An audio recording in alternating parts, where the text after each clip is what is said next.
Assalamualaikum Ustaz. Waalaikumsalam warahmatullahi wabarakatuh. Pertanyaan yang masuk ya sahabat ya. Pertanyaan kembali Ustadz ini dari sahabat hamba Allah yang ada di Purworejo. Assalamualaikum Ustadz Rahmat. Waalaikumsalam warahmatullahi wabarakatuh. Apakah jika manusia mempunyai masalah lalu menyelesaikannya dengan instan tanpa melibatkan Allah itu bukan petunjuk Allah tetapi bisikan setan? Ini bagaimana ya Ustadz mohon pencerahannya? Enggak Ustadz. Hal-hal yang metafisik ini sulit ini kita untuk menjawabnya. Jadi pinter-pinter nih Ustadz ya. Iya. Baiklah, saya akan mencoba menjawab. Mudah-mudahan sesuai dengan yang menjadi harapan.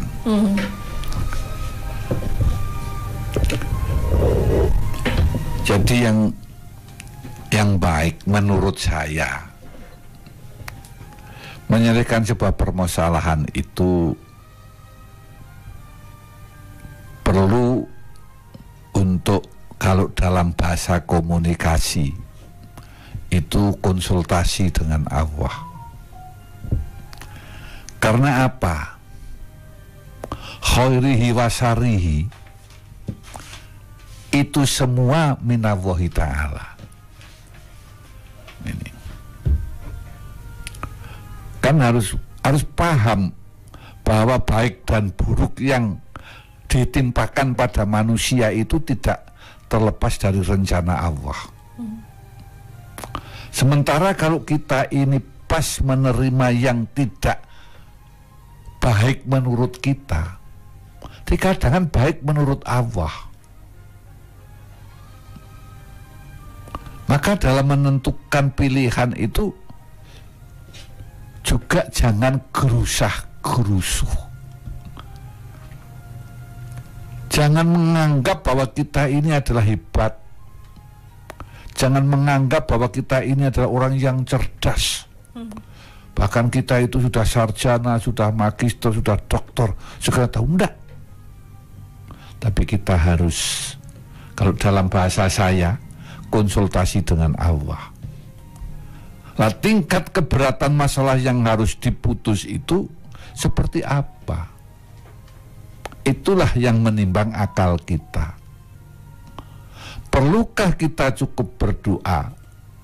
Cukupkah kita hanya dengan menggunakan analisa kita? Atau justru kita perlu menggunakan sholat istikharah?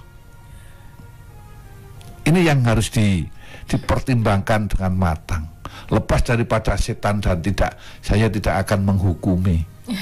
Karena kita tidak melihat, tidak tahu. Ini. Maka yang penting adalah bagaimana keputusan kita itu adalah keputusan yang diridhoi oleh Allah.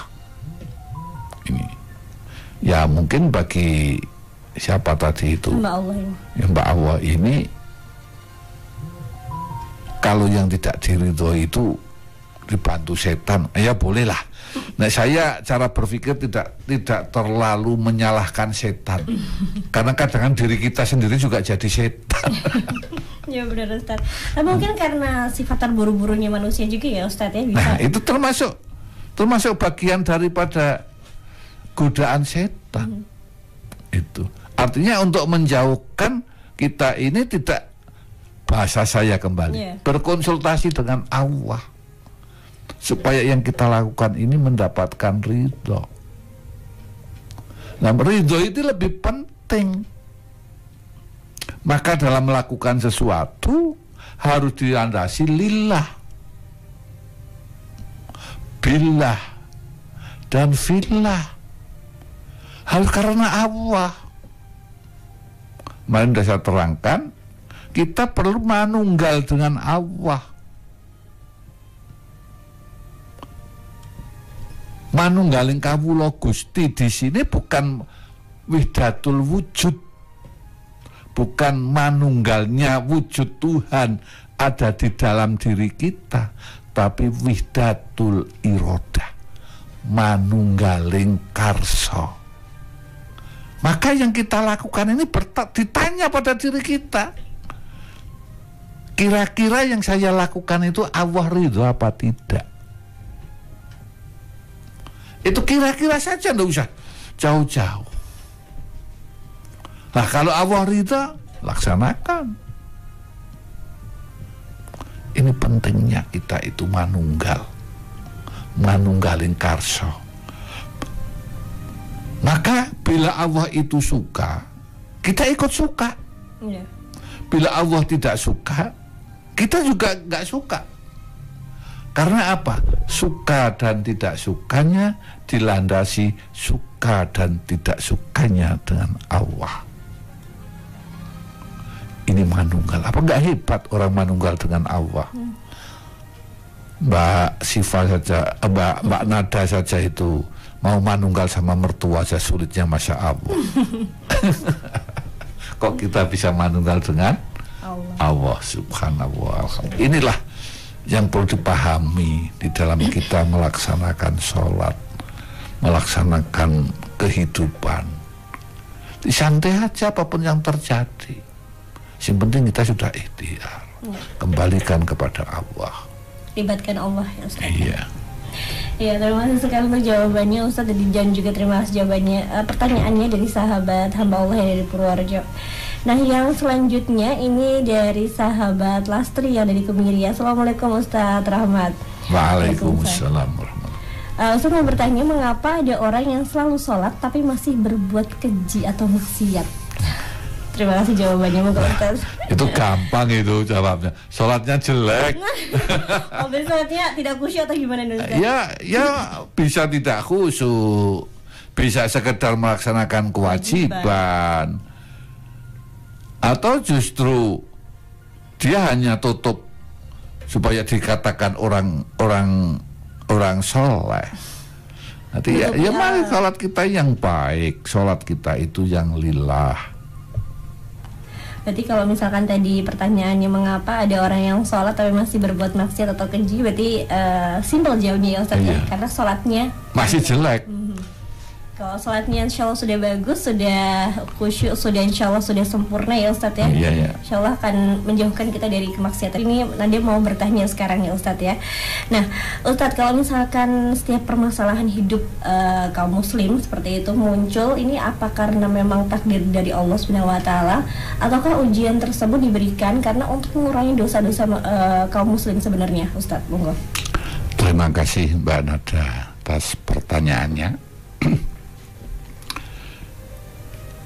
Untuk yang jangan sampai kita lupa, iman yang keenam itu adalah iman terhadap ketentuan Allah, wabil qadri khairihi wa syarihi minallahi ta'ala. Baik dan buruk itu datangnya dari Allah. Ini yang pertama yang harus diimani dulu. Nah, bila kita diberi baik, mungkin ujian. Seperti contoh, kita diberi harta yang banyak, kita diuji. Atau kita diberi harta yang sedikit, kita juga diuji. Sabar apa tidak? Yang banyak amanah apa tidak? Yang menyenangkan contoh, diberi ilmu. Sampai doktor seperti saya ini. Takabur apa tidak? Jadi semua itu dibalik apa yang telah Allah berikan kepada kita itu ada rahasia-rahasia Allah yang secara otomatis akan menguji kita sejauh mana keimanan dan ketakwaan kita kepada Allah. Ini yang harus dipahami. Jadi, wah Gusti Allah kok menakdirkan saya miskin? Iya miskin ya ditakdirkan. Tapi bagaimana dengan miskin itu saudara mensikapi itu semua? Apakah Anda ingin bangkit? Apakah Anda ingin bertahan pada kemiskinan? Begitu juga yang dikasih dengan berlimpah harta. Wah, aku ditakdirkan jadi wong sugih. 'Urip mulya, muda sukaria, suka-suka, tua bahagia, mati masuk surga tuh katanya. Cita-citanya ya.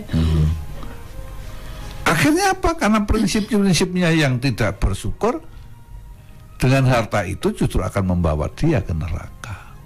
Tapi yang miskin dengan kesabarannya selalu tawadhu kepada Allah, justru dapat membawa dia ke surga. Ini baru urusan dunia. Maksudnya apa? Mudah kita jumpai anaknya orang-orang yang tanda petik pas-pasan setelah tua. Kalau dalam bahasa Jawa nih, uripe genah ora pating selarah. Tetapi anak dari orang yang bergelimpangan harta setelah tua justru bingung. Mudah kita jumpai. Kenapa? Dia tidak bisa memahami, tidak bisa membaca, dan tidak dapat menindaklanjuti, baik itu berupa nikmat maupun berupa ujian dari Allah Subhanahu wa Ta'ala. Tapi harus yakin bahwa di saat Mbak Nada dikasih kesusahan, itu ketentuan Allah. Nah, apa maksud Allah? Lah inilah yang harus kita pahami, harus kita analisa. Hikmah dibalik itu semua. Iya. Wah, saya ini diberi sakit bagaimana ya, supaya saya itu banyak bertobat.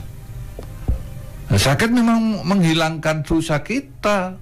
Kalau kita mau minta maaf, kalau sakit kita tidak minta maaf ya, bahkan sakit kita berbuat syirik, ya bahkan membawa kita banyak dosa.